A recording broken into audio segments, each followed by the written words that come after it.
สวัสดีครับท่านนักท่องเที่ยวที่เคารพทุกท่านครับจังหวัดเชียงรายองค์การบริหารส่วนจังหวัดเชียงรายและการท่องเที่ยวแห่งประเทศไทยยินดีต้อนรับทุกท่านเข้าสู่งานมหกรรมไม้ดอกอาเซียนเชียงราย 2018 สีสันแห่งพันไม้ณลานกาสลองชัยกลางสวนณสวนไม้งามริมน้ำกกแห่งนี้ด้วยความยินดียิ่งครับวันนี้เป็นวันที่ 7 มกราคม 2562 ซึ่งเป็นวันที่ 14 ของการจัดงานก่อนอื่นต้องขอนำเรียนทุกท่านว่าดอกไม้นานาพันธุ์สีสันแสนสวยงามที่ท่านได้ชมในบริเวณสวนไม้งามริมน้ำกกแห่งนี้เป็นดอกไม้จริงทั้งหมดครับขอความกรุณาทุกท่านชื่นชมด้วยความทนุถนอมไม่จับต้องดอกไม้และไม่เข้าไปในบริเวณสนามหญ้าเพื่อคงความสวยงามของดอกไม้ครับและตลอดห่วงระยะเวลาของการจัดงานทางเราได้จัดกิจกรรมที่น่าสนใจต่างๆมากมายไว้ต้อนรับทุกท่านอาทิการอัญเชิญพระบรมสารีริกธาตุมาประดิษฐานภายในงานให้ทุกท่านได้มาสักการะเพื่อความเป็นสิริมงคลแก่ชีวิต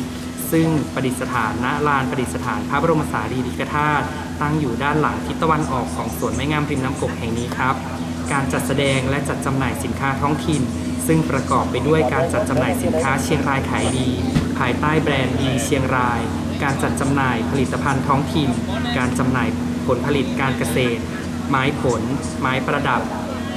จำหน่ายอาหารหลากหลายรสชาติและกิจกรรมกาดมั่วครัวแรงที่พร้อมให้ทุกท่านได้อิ่มอร่อยและสัมผัสกับบรรยากาศกาดมั่วครัวล้านนาณขวงวัฒนธรรมล้านนาและบริเวณถนนคนเดินตั้งอยู่ทางทิศตะวันออกของสวนไม้งามริมน้ำกกแห่งนี้ครับรวมถึงศึกษาวิถีชีวิตวัฒนธรรมล้านนาและชนเผ่าในขวงวัฒนธรรมอาทิการแสดงเรือนวิถีชีวิตชนเผ่าผามภูมิปัญญาล้านนาสลาเชียงรายซอซึงกาดชาวดอยรวมถึงการแสดงแสงเสียงและการแสดงของชนเผ่าต่างๆครับและอีกหนึ่งกิจกรรมที่สำคัญของการจัดงานปีนี้ก็คือการรณรงค์เลิกกล่องโฟมลดพลาสติกใช้ถุงผ้าและแยกก่อนทิ้งมาใช้ในการบริหารจัดการขยะแบบครบวงจรภายในงานครั้งนี้องค์การบริหารส่วนจังหวัดเชียงรายร่วมมือกับกระทรวงวิทยาศาสตร์โดยสถาบันวิจัยวิทยาศาสตร์และเทคโนโลยีแห่งชาติภาคเอกชนคือบริษัทวงพาณิชย์ในการสร้างความร่วมมือสนับสนุนการบริหารจัดการขยะเชียงรายของเราครับท่านผู้มีเกียรติทุกท่านครับภายในบริเวณ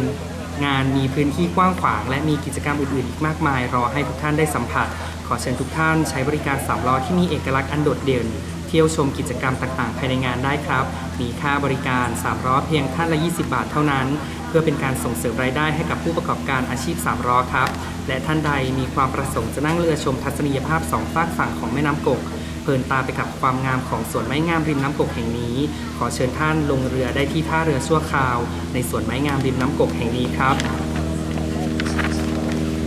ศูนย์ประชาสัมพันธ์กองอำนวยการมหกรรมงานไม้ดอกอาเซียนเชียงรายจะอยู่ด้านทางทิศตะวันออกของสวนไม้งามริมน้ำกกหากนักท่องเที่ยวท่านใดต้องการสอบถามข้อมูลเพิ่มเติมสามารถสอบถามข้อมูลได้จากมัคคุเทศก์อาสาซึ่งปฏิบัติหน้าที่อยู่ภายในงานครับองค์การบริหารส่วนจังหวัดเชียงรายขอให้ทุกท่านเที่ยวชมงานมหกรรมไม้ดอกอาเซียนเชียงราย 2018 อย่างมีความสุขทุกท่านครับ Good evening lady Good afternoon ladies and gentlemen Please welcome to Chiang Rai Flower ASEAN Festival 2018 We do hope you all enjoy the festival today